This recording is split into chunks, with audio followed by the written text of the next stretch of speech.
രാഷ്ട്രീയം എന്ന് പറയുന്നത് പാർട്ടിക്കൂറല്ല, അതൊരു നീതിബോധമാണ്. അഴിമതിയില്ലാത്ത, സ്വജനപക്ഷപാതമില്ലാത്ത, വർഗീയതയില്ലാത്ത, ജാതീയതയില്ലാത്ത ശുദ്ധ രാഷ്ട്രീയം എന്നൊരു സംഗതി ഇപ്പോൾ കേരളത്തിൽ ആളുകളുടെ സങ്കല്പത്തിലുണ്ട്. അത് ചെറിയ കാര്യമൊന്നുമല്ല. നമ്മുടെ രാഷ്ട്രീയ പ്രബുദ്ധതയുടെ ഏറ്റവും വലിയ തെളിവാണ് ഇത്തവണത്തെ തെരഞ്ഞെടുപ്പ് ഫലം. അതിൻ്റെ പ്രതിരൂപം എന്ന് പറയുന്നത്, അതിൻ്റെ മുഖം എന്ന് പറയുന്നത് സതീശനാണ്. അദ്ദേഹം മുഖ്യമന്ത്രിയായി എന്നുള്ളതിൽ അനേക ലക്ഷം മലയാളികൾ വളരെ ആനന്ദിക്കുകയും ആശ്വസിക്കുകയും ചെയ്യുന്നുണ്ടെന്നാണ് ഞാൻ വിചാരിക്കുന്നത്. 10 കൊല്ലം കൊണ്ട് നടന്ന അഴിമതികളും കൊള്ളരുതായ്മകളും അനീതികളും അദ്ദേഹത്തിൻ്റെ കാലത്ത് പരിഹരിക്കപ്പെടും എന്നും ആണ് ഞാൻ തൽക്കാലം വിശ്വസിക്കുന്നത്. എപ്പോഴും അദ്ദേഹത്തിന് വളരെ സ്ഥിരമായ കർക്കശമായ നിലപാടുകളുണ്ടായിരുന്നു എല്ലാ കാര്യത്തിലും. ഇപ്പോൾ ഉദാഹരണം പറഞ്ഞാൽ രാഹുൽ മാങ്കൂട്ടത്തിൻ്റെ കേസ് വന്നപ്പോൾ അദ്ദേഹത്തെ അകറ്റി നിർത്തണം. നിലമ്പൂരിൽ 2ാമത് ഉപതെരഞ്ഞെടുപ്പ് വരുമ്പോൾ PV അൻവറിനെ പിന്തുണയ്ക്കണം. അതൊന്നും പറ്റില്ല എന്ന് പറഞ്ഞു.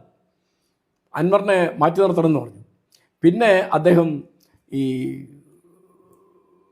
ഇവിടെ എല്ലാവരും ചെയ്യുന്ന SNDP നേതാവ് വെള്ളാപ്പള്ളി നടേശൻ, NSS നേതാവ് സുകുമാരൻ നായർ, ഇവരോടൊക്കെ ഒരു സൗഹൃദം ഉണ്ടെന്നുള്ളതിനപ്പുറത്ത് അവരെ ആരും കാലു പിടിക്കാൻ പോയില്ല. അവർക്ക് അദ്ദേഹത്തിനെതിരായിരുന്നല്ലോ. വെള്ളാപ്പള്ളി നടേശനും G സുകുമാരൻ നായരും കാന്തവരും അബൂബക്കർ മുസ്ലിയാരും ഒക്കെ സതീശൻ മുഖ്യമന്ത്രി അതിനെതിരായിരുന്നു.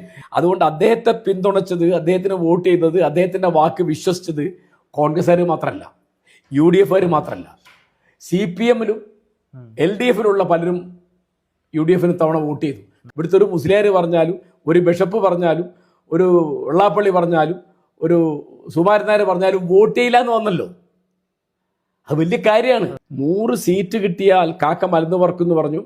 അന്ന് സതീശൻ രാജിവെക്കുമെന്ന് ചോദിച്ചു, വനവാസത്തിന് പോകുമെന്ന് ചോദിച്ചു. താൻ രാജിവെക്കാമെന്ന് പറഞ്ഞു. SNDP സെക്രട്ടറി സ്ഥാനം രാജിവെക്കാമെന്ന് പറഞ്ഞു. പിന്നെ അദ്ദേഹത്തിൻ്റെ വാക്കിന് അദ്ദേഹം തന്നെ അത്രയും വില കൊടുക്കുള്ളൂ, നാട്ടുകാർ അത്രയും വില കൊടുക്കാറില്ല.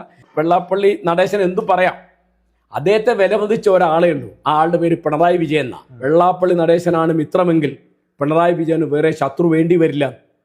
അത് എനിക്ക് മാത്രമല്ല, എല്ലാവർക്കും അറിയുന്നതാണ്. ഞാനത് പറഞ്ഞിരുന്നു. അതാണ് ഇപ്പം ഉണ്ടായത്. വെള്ളാപ്പള്ളി നടേശൻ ആരൊക്കെ തോൽപ്പിക്കണം എന്ന് പറഞ്ഞു, അവരൊക്കെ ജനങ്ങൾ ജയിപ്പിച്ചു. ആരൊക്കെ ജയിപ്പിക്കണം എന്ന് പറഞ്ഞു, അവരൊക്കെ ജനങ്ങൾ തോൽപ്പിച്ചു. ഇപ്പോൾ ഒരു ബിഷപ്പിനും, ഒരു മുസ്ലിയാർക്കും, ഒരു സുകുമാരൻ നായർക്കും, ഒരു വെള്ളാപ്പള്ളിക്കും ഒന്നും ഇതിലൊരു റോളും ഇല്ല. ഇവിടുത്തെ ജനങ്ങൾ വോട്ട് ചെയ്യുന്ന ഈ മതപുരോഹിതന്മാരെയോ മതപണ്ഡിതന്മാരെയോ സമുദായ നേതാക്കന്മാരെയോ മതമേലധ്യക്ഷന്മാരെയോ നോക്കിയിട്ടല്ല എന്ന് 2026 നിയമസഭാ തെരഞ്ഞെടുപ്പ് ശരിക്കും തെളിച്ചെഴുതിയിട്ടുണ്ട്. പിന്നെ രാഷ്ട്രീയം എന്ന് പറയുന്നത് പാർട്ടിക്കൂറല്ല എന്ന് കമ്മ്യൂണിസ്റ്റുകാർക്കും കോൺഗ്രസ്സുകാർക്കും ലീഗുകാർക്കും ഒക്കെ മനസ്സിലായി.